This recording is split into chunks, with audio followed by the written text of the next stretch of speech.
The fairy tale, the kitten who caught the heaviness. Sometimes a girl named Rena felt a heaviness inside, not pain and not anger, just heavy, like someone put a little bag of rain on her chest. Breathing got harder, words disappeared, even her favorite toys didn't help. Rena didn't know how to explain it to grown-ups, so she stayed quiet and thought something was wrong with her. One day, a kitten came over, very quiet, on soft paws. He sat next to her, not on her lap, not in her hands, just next to her. "You're not alone," he said. "I know how to catch heaviness." Rena looked at him through tears. "But it's inside." "Then I'll sit on the outside until it leaves. Sometimes it takes time, but it gets lighter when you don't hide it." They sat in silence. The kitten purred softly, and little by little Rena could breathe easier. The rain bag felt lighter, like some of the drops had moved into the purring. Since then, when Rena felt heavy, she remembered, you don't always have to explain. Sometimes it's enough to have someone close who understands without words.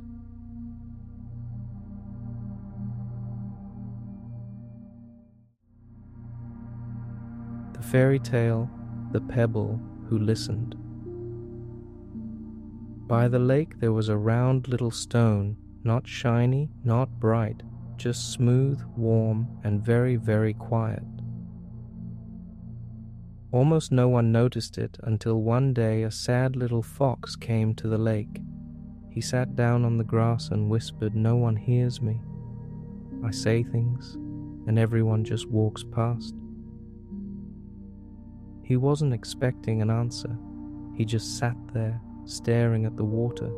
Then, by accident, he put his paw on the stone. And something inside him felt a little softer.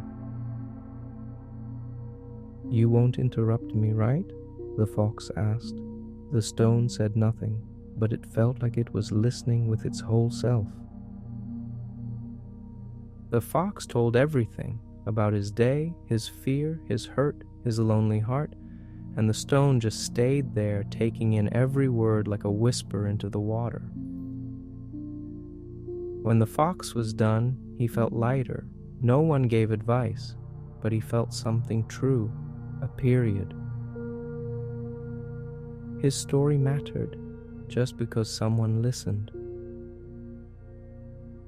Since then, he carried the stone with him, and when someone felt bad, he'd say, "Put your paw on it. It listens, and I do too."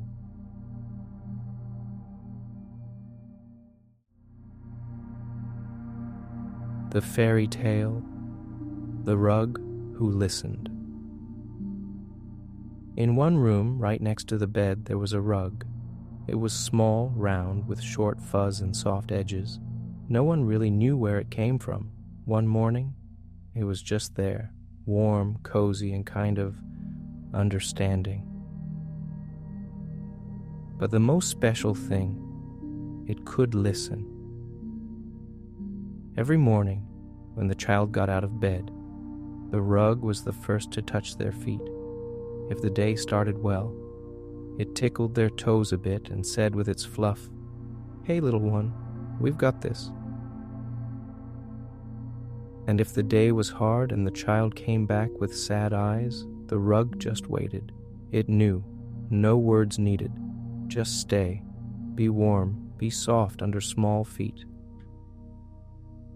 Sometimes the child would stand on it and whisper, "I was angry today. I messed up. Someone said I'm weird." The rug didn't talk back. It didn't try to fix anything. It just listened, fully, with all its fuzz, with all its being.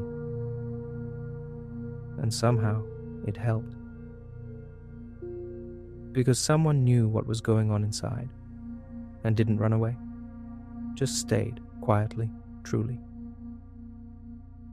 At night, the rug curled into itself, like it was falling asleep too. happy it was there when needed. It didn't solve problems, but it was there, and sometimes that's more than enough.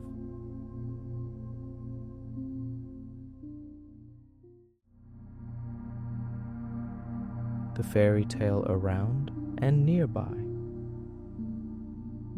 Hedgehog Grisha loved silence. He lived in a cozy burrow under the moss, drank raspberry tea, and collected pretty stones.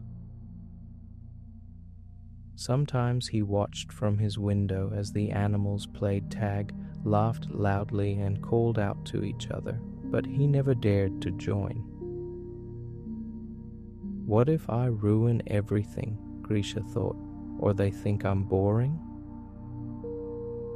In the evenings, he would place his treasures in a little box labeled to share if someone stops by, but no one ever did. One day, as Grisha sat by the window again, a squirrel named Lily came up. "Why are you always alone here?" she asked, sitting down next to him. "I like being nearby, just not noisy. Can I sit nearby too?" From then on, Lily came to Grisha every evening. They didn't jump, shout, or run. They just drank tea and sorted stones. Then a mole joined them, and an owlet. Because sometimes friendship isn't about being loud, it's about simply being together, and not being asked to be someone else.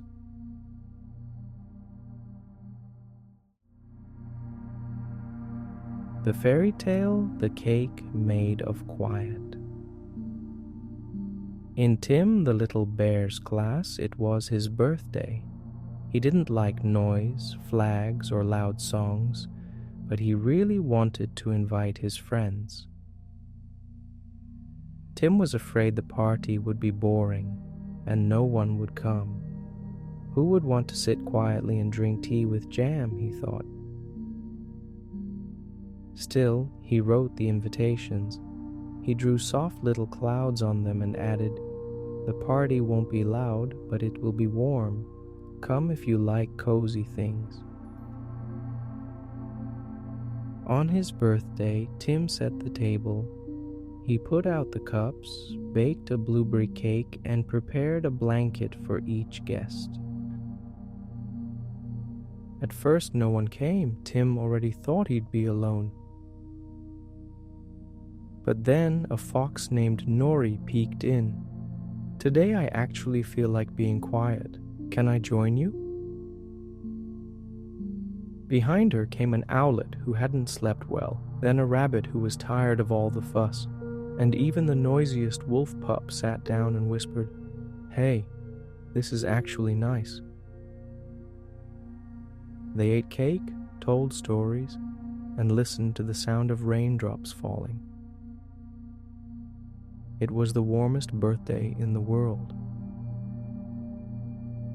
Because friendship isn't about being the same, it's about being truly together, just as you are.